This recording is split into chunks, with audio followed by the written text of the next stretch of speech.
น้องแท้แต่บ่มีวาสนาหากกินบ่ได้เจ็บหลายคำนี้น้องว่าคนจนนี่นะคืออายได้ฮักก็พอ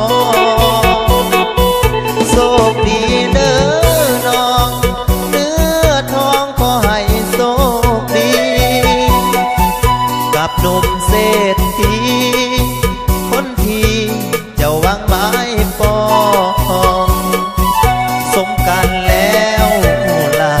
เลือกใจตั้งพ่อแม่น้องสุขเถิดเนื้อทองอ้ายนี้ยอมบ่ละมาเมื่อเจ้าต้องการอยากไป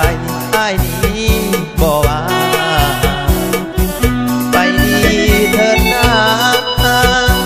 ไปกับสายคนนั้นไปเป็นเมียเขาเด้อเจ้าขอให้สุขสันต์ความพอ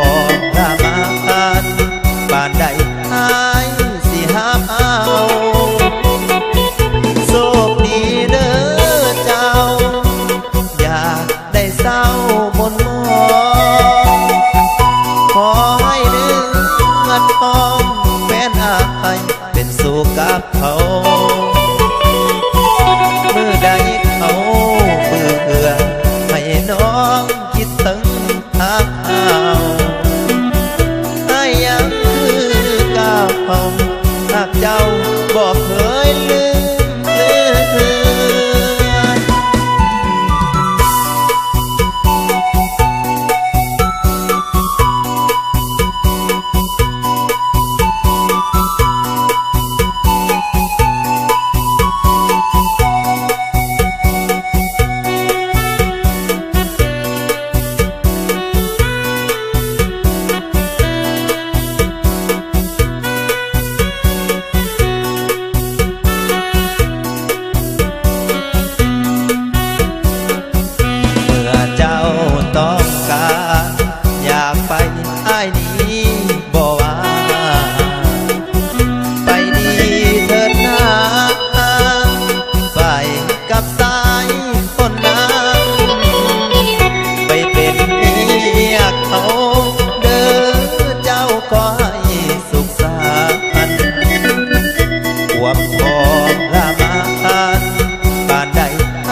เป็นสุขกับเขา